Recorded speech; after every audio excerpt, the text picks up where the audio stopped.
আসসালামু আলাইকুম। আমাদের আজকের টপিকটা হচ্ছে সংখ্যা পদ্ধতির বিয়োগ। তো ছোটবেলা থেকে যদিও আমরা বিয়োগের কাজটা করে আসছি, তবে আমরা দশমিক সংখ্যার বিয়োগটা করে আসছি। এখন আমরা দশমিক সংখ্যা ছাড়াও বাকি যে সংখ্যাগুলো আছে, মানে বাইনারি, অক্টাল, হেক্সাডেসিমাল, তাদের বিয়োগটাও শিখব। তো প্রথমত দশমিক সংখ্যার একটা বিয়োগ নিচ্ছে। মনে করেন একটা সংখ্যা হচ্ছে 214.23, এর থেকে বিয়োগ করতে হবে 75.75। মনে করি এই সংখ্যাটাও দশমিক সংখ্যায় আছে, এই সংখ্যাটাও দশমিক সংখ্যায় আছে। তো বিয়োগ করার জন্য প্রথমত তাদেরকে কি করতে হবে? একই সংখ্যা পদ্ধতিতে হইতে হবে, তারপরে সদৃশ আকারে, মানে পয়েন্ট বরাবর পয়েন্ট রেখে নীতি নীতি সাজায় লিখতে হবে। এবার আমরা যদি বিয়োগটা শুরু করি, 3 এর থেকে যদি 5 বিয়োগ করতে যাই, 3 হচ্ছে ছোট, 5 হচ্ছে বড়। একটা ছোট সংখ্যা থেকে বড় সংখ্যা বিয়োগ করা যায় না। এই ক্ষেত্রে আমরা কি করি? আমরা ধার নেই। এখন ছোটবেলাটা শিখে আসছি ধার নিব 1। তাহলে 1 ধার নিলে, যদি 1 ধার নিতাম, 3 এর আগে কত হইতো? 4 হইতো। আসলে সত্যিকার অর্থে আমরা এই ক্ষেত্রে ধার নিব যেই সংখ্যা পদ্ধতিতে বিয়োগ করতেছি, যদি ছোট সংখ্যা থেকে বড় সংখ্যা বিয়োগ করা না যায়, তাহলে ওই সংখ্যার ভিত্তি ধার নিব।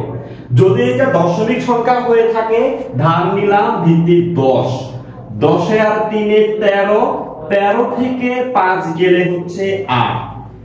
আর এই যে ধার নিয়েছি, ধার নিলে বাম পাশে নিচেরটা 1 বেড়ে যায়। আবার বলতেছি, স্বাভাবিকভাবে বিয়োগ করব। বড় সংখ্যা থেকে ছোট সংখ্যা বিয়োগ করা গেলে তো করবই। যদি একটা ছোট সংখ্যা থেকে বড় সংখ্যা বিয়োগ করতে হয়, ছোট থেকে বড় বিয়োগ করা যায় না, ওই ক্ষেত্রে ধার নিব। কি ধার নিব? সে যেই সংখ্যা পদ্ধতিতে আছে ওই সংখ্যা পদ্ধতির ভিত্তি ধার নিব। সে যদি দশমিক সংখ্যায় হয়ে থাকে, দশমিকের ভিত্তি 10 ধার নিব। অক্টাল সংখ্যার ক্ষেত্রে অক্টালের ভিত্তি 8 ধার নিব। বাইনারি সংখ্যার বিয়োগের ক্ষেত্রে বাইনারি ভিত্তি 2, আর হেক্সাডেসিমাল বিয়োগের ক্ষেত্রে হেক্সাডেসিমালের ভিত্তি 16 ধার নিব। তো এখন লক্ষ্য করি, এই যে নিচে 7 এর আগে কত হইল? 8। 2 এর থেকে 8 বিয়োগ করা যায় না, তাহলে ধার নিব ভিত্তি 10। 10 এর 2 এ 12, 12 থেকে 8 গেলে 4। যেহেতু ধার নিয়েছি, হাতে আছে আবারও 1, নিচে হইল 5 এর 1 6। 4 এর থেকে 6 বিয়োগ করা যায় না, তাই ধার নিলাম ভিত্তি 10। 10 আর 4 এ 14, 14 থেকে 6 গেলে, 14 থেকে 6 গেলে হচ্ছে 8। যেহেতু ধার নিয়েছি, হাতে আছে আবারও 1, নিচে হয়ে গেল 8। 1 এর থেকে 8 বিয়োগ করা যায় না, ধার নিলাম ভিত্তি 10। 10 এর 1 11, 11 থেকে 8 গেলে হচ্ছে 3, হাতে আছে 1, কেউ নাই আর হাতে 1, মানে কত? 1। 2 থেকে 1 গেলে 1। এটা হচ্ছে আমাদের বিয়োগফল। তো যেহেতু এটা দশমিক সংখ্যায় বিয়োগ ছিল, তাই যদি ছোট থেকে বড় বিয়োগ করা না গেলে ধার নিয়েছিলাম দশমিকের ভিত্তি 10। যদি এটা একটা অক্টাল সংখ্যা হইতো, তাহলে ধার নিতাম অক্টালের ভিত্তি 8। এবার আসি অক্টাল বিয়োগ। 314.26 একটা অক্টাল সংখ্যা, 46.52 এটা আরেকটা অক্টাল সংখ্যা। এই অক্টাল সংখ্যাটা থেকে এই অক্টাল সংখ্যাটা বিয়োগ করব। প্রথমে তাদেরকে সদৃশ আকারে লিখলাম, তারা একই পদ্ধতিতে আছে, সদৃশ আকারে লিখলাম। এখন 6 এর থেকে 2 গেলে হচ্ছে 4, হাতে কিছু নাই। 2 এর থেকে 5 যায় না। যদি একটা সংখ্যা থেকে একটা সংখ্যা বিয়োগ করা না যায়, ওই ক্ষেত্রে ওই সংখ্যার ভিত্তি ধার নিতে হবে উপরেরটার সাথে। এখানে 2 থেকে 5 যাচ্ছে না, 2 একটা ছোট, 5 হচ্ছে বড়। ছোট জিনিস থেকে বড় জিনিস যায় না, তাই উপরেরটার সাথে ধার নিলাম। সে যেই সংখ্যা পদ্ধতিতে আছে অক্টাল, ভিত্তি কত? 8, তার ভিত্তি ধার নিলাম। 8 এ 2 কত? 10। 10 এর থেকে 5 গেলে 5। যেহেতু ধার নিয়েছি, হাতে আছে 1, নিচে যোগ হইল। নিচে কত হয়ে গেল? 6 আর 1 7। এখন আবার 4 এর থেকে 7 বিয়োগ করা যায় না, তাই ধার নিলাম ভিত্তি 8। 8 আর 4 12, 12 থেকে 7 গেলে 5। যেহেতু ধার নিয়েছি, হাতে আছে 1, নিচে হয়ে গেল 4 আর 1 5। 1 এর থেকে 5 বিয়োগ করা যায় না, তাই ধার নিলাম ভিত্তি 8। 8 আর 1 9, 9 থেকে 5 গেলে 4। যেহেতু ধার নিয়েছি, হাতে আছে আবার 1, 3 থেকে 1 গেলে 2। মানে বিয়োগফলটা কত পাচ্ছি 245.54 ইন অক্টাল।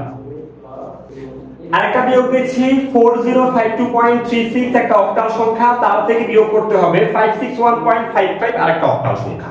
প্রথমে তাদেরকে সদৃশ আকারে সাজিয়ে দেব। প্রথমত আসি, সাজানো হয়েছে ডান দিক থেকে শুরু করব। 6 এর থেকে 5 গেলে 1, হাতে কিছু নাই। 3 এর থেকে 5 যায় না, ধার নিলাম ভিত্তি 8, হাতে 3 এ 11, 11 থেকে 5 গেলে হচ্ছে 6, যেহেতু ধার নিয়েছি হাতে আছে 1, নিচে হয়ে গেল 2, 2 থেকে 2 গেলে 0, যেহেতু ধার নিই নাই হাতে কিছু নাই। 5 এর থেকে 6 বিয়োগ করা যায় না, তাই ধার নিলাম ভিত্তি 8, 8 আর 5 এ 13, 13 থেকে 6 গেলে হচ্ছে 7, যেহেতু ধার নিয়েছি হাতে আছে 1, নিচে হইল 6। 0 থেকে 6 বিয়োগ করা যায় না, তাই ধার নিলাম ভিত্তি 8, 8 আর 0 8, 8 এর থেকে 6 গেলে 2, যেহেতু ধার নিয়েছি হাতে আছে 1, 4 এর থেকে 1 গেলে হচ্ছে 3, আর आंसरটা পাচ্ছি 3270.61 ইন অক্টাল। এবার আসি হেক্সাডেসিমেল বিয়োগ। মনে করি একটা হেক্সাডেসিমেল সংখ্যা হচ্ছে 333.2a, তার থেকে আরেকটা হেক্সাডেসিমেল সংখ্যা EF.47 বিয়োগ করতে হবে।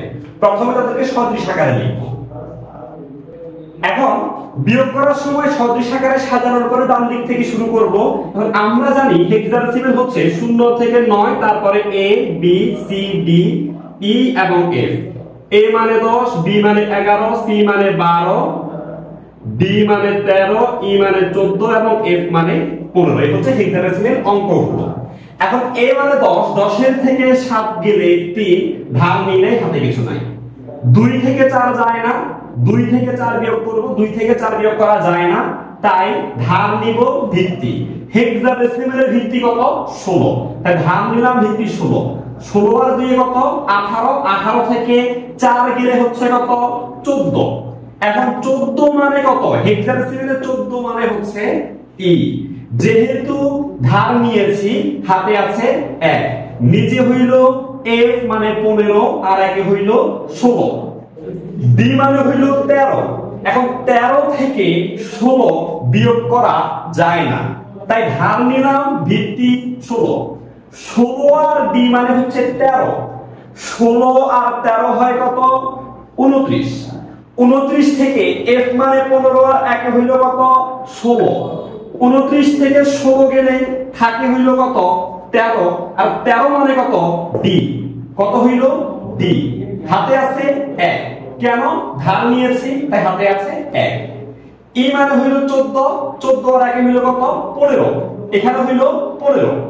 c মানে হইল কত 12, 12 থেকে 15 বিয়োগ করা যায় না, তাই ধার নিব ভিত্তি 16, 16 আর 12 কত হয় 16 আর 12 হয় 28, 28 এর থেকে e মানে 14 আর একে 15, 28 থেকে 15 গেলে কত থাকে আবারও থাকে 13, 13 মানে কত আবারও d, যেহেতু ধার নিয়েছি হাতে আছে 1, 3 থেকে 1 গেলে 2, আনসারটা কত পাচ্ছি 2dd.E3 ইন হেক্সাডেসিমেল। আরেকটা হেক্সাডেসিমেল বিয়োগ দিচ্ছি। মনে করি BCD.2d একটা হেক্সাডেসিমেল সংখ্যা, তার থেকে বিয়োগ করা লাগবে ABE.4f আরেকটা হেক্সাডেসিমেল সংখ্যা। তো প্রথমে কি করব, তাদেরকে সদৃশ আকারে লিখব। এখন d মানে হইল 13, f মানে হইল 15, 13 থেকে 15 বিয়োগ করা যায় না, কেন ছোট সংখ্যা থেকে বড় সংখ্যা বিয়োগ করা যায় না। যদি একটা ছোট সংখ্যা থেকে বড় সংখ্যা বিয়োগ করা না যায়, ধার নিব ভিত্তি 16, 16 আর d মানে 13, 16 আর 13 কত হইল 16 আর 13 হইল 29, f মানে হইল 15, 29 থেকে 15 গেলে থাকে কত 29 থেকে 15 গেলে থাকে হইল 14, 14 মানে হইল হেক্সাডেসিমেলে e। তার মানে এখানে d মানে 13 থেকে f মানে 15 বিয়োগ করা যায় না, তাই ধার নিলাম ভিত্তি 16, 16 আর 13 হইল 29, আর f মানে 15, 29 থেকে 15 গেলে থাকে হইল 14, 14 মানে হইল t, যেহেতু ধার নিয়েছি হাতে আছে 1, নিচে হয়ে গেল 5। এবার 2 থেকে 5 বিয়োগ করা যায় না, তাই ধার নিব ভিত্তি 16, 16 আর 2 হইল 18, 18 থেকে 5 গেলে যদি 18 থেকে 5 বিয়োগ করি থাকে হচ্ছে 13, মানে হইল ডি। যেহেতু ভিত্তি ধার নিয়েছিলাম হাতে আছে 1। আবার দেখেন এখানে হয়ে গেল ই মানে 14 আর একে হইল 15, বি মানে হইল 11। 11 থেকে 15 বিয়োগ করা যায় না। কেন? ছোট থেকে বড় বিয়োগ করা যায় না। তাই ধার নিলাম ভিত্তি 16। 16 আর বি মানে 11, 16 আর 11 হইল 27। 27 থেকে ই মানে 14 আর একে হইল কত? 15। 27 থেকে 15 গেলে বিয়োগফল হয় 12, আর 12 মানে হইল হেক্সাডেসিমেলে সি। বিয়োগফল আসলো সি। যেহেতু ধার নিয়েছি হাতে আছে 1, এখন এই বি আর 1, বি মানে 11 আর 1 মানে 12, সি মানে 12। 12 থেকে 12 গেলে 0, হাতে কিছু নাই। বি মানে 11, এ মানে 10, 11 থেকে 10 গেলে 1, তার মানে কত আসছে? 103.DE in hexadecimal. অনুধাবনমূলক একটা প্রশ্ন নিলাম, দাদা ও বাবা এর পার্থক্য কত? তার মানে কি? দাদা হচ্ছে একটা হেক্সাডেসিমেল সংখ্যা, বাবা হচ্ছে একটা হেক্সাডেসিমেল সংখ্যা। এই দুইটার বিয়োগফলটা বের করতে হবে। তো বিয়োগফলটা করে ফেলি। এ মানে 10, এ মানে 10, 10 থেকে 10 গেলে 0। বি মানে 13, বি মানে 11, 13 থেকে 11 গেলে 2। এ মানে 10, এ মানে 10, 10 থেকে 10 গেলে 0। বি মানে 13, বি মানে 11, 13 থেকে 11 গেলে 2। মানে পার্থক্য কত? 2020, যেহেতু হেক্সাডেসিমেলে ইন হেক্সাডেসিমেল। এটা হচ্ছে দাদা ও বাবার মধ্যকার পার্থক্য। এবার আসি বাইনারি বিয়োগ। মনে করেন একটা বাইনারি সংখ্যা হচ্ছে 1001001 একটা বাইনারি সংখ্যা, তার থেকে বিয়োগ করতে হবে আরেকটা বাইনারি সংখ্যা 1101.101 ইন বাইনারি। তো তাদেরকে সদৃশ আকারে লিখব। এই সদৃশ আকারে লেখার সময় পয়েন্ট বরাবর পয়েন্ট লিখে খালি থাকলে 0 দিলাম। এবার ডান দিক থেকে বিয়োগটা শুরু করতেছি। তো বাইনারি সংখ্যার ভিত্তি কত? 2। আচ্ছা, 0 থেকে 1 বিয়োগ করা যায় না, তাই ধার নিলাম ভিত্তি 2। 2 আর 0 হইল কত? 2। 2 থেকে 1 গেলে 1। যেহেতু ধার নিয়েছি হাতে আছে 1, 0 আর 1 কত হইল? 1। 1 এর থেকে 1 গেলে 0, হাতে কিছু নাই। আবার 0 থেকে 1 বিয়োগ করা যায় না, ধার নিলাম ভিত্তি 2। 2 আর 0 হইল কত? 2। 2 থেকে 1 গেলে বিয়োগফল হচ্ছে 1। যেহেতু ধার নিয়েছি হাতে আছে 1, নিচে হয়ে গেল 1 আর 1 2। 0 থেকে 2 বিয়োগ করা যায় না, ধার নিলাম ভিত্তি 2। 2 আর 0 হইল 2। 2 থেকে 2 গেলে 0, হাতে আছে 1, নিচে হয়ে গেল 1। 1 এর থেকে 1 গেলে 0, হাতে কিছু নাই। আবার 0 থেকে 1 বিয়োগ করা যায় না, তাই ধার নিলাম ভিত্তি 2। 2 আর 0 কত হইল? 2। 2 থেকে 1 গেলে 1, হাতে আছে আবারও 1। যেহেতু ধার নিয়েছি তাই হাতে 1। 1 আর 1 2। 0 থেকে 2 যায় না, ধার নিলাম ভিত্তি 2। 2 আর 0 হইল 2। 2 থেকে 2 গেলে 0। যেহেতু ধার নিয়েছি হাতে আছে 1। 1 থেকে 1 গেলে 0। মানে বিয়োগফলটা পাচ্ছি এই যে পয়েন্টের আগে আগের 0 এটাকে বাদ দিলাম, তাহলে বিয়োগফলটা হচ্ছে 100.101 ইন বাইনারি। মনে করি 10101.011 একটা বাইনারি সংখ্যা, তার থেকে বিয়োগ করব 1101.101 আরেকটা বাইনারি সংখ্যা। তো প্রথমে তাদেরকে সদৃশ আকারে সাজিয়ে লিখব।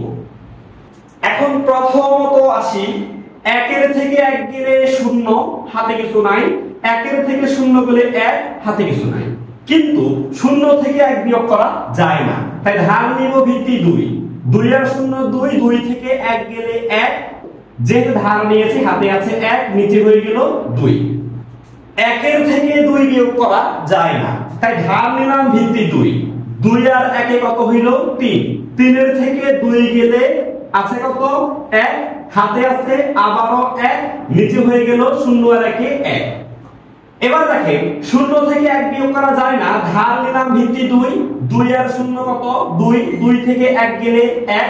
যেহেতু ধার নিয়েছি হাতে আছে আবারও 1, নিচে হয়ে গেল 2। একের থেকে 2 বিয়োগ করা যায় না, ধার নিলাম ভিত্তি 2, 2 আর 1 3, 3 এর থেকে 2 গেলে থাকে 1, যেহেতু ধার নিয়েছে হাতে আছে 1, নিচে হয়ে গেল 2। শূন্য থেকে 2 বিয়োগ করা যায় না, তাই ধার নিলাম ভিত্তি 2, 2 আর 0 হইল 2, 2 থেকে 2 গেলে 0, হাতে আছে আবার 1, 1 থেকে 1 গেলে 0। তো এই যে পয়েন্টের আগে আগের 0 দেওয়ার কোনো দরকার নাই, তাহলে বিয়োগফলটা পাচ্ছি 111.11। পয়েন্টের পরে শেষের 0 দেওয়ার কোনো দরকার নাই, এটা হচ্ছে আমাদের বিয়োগফল।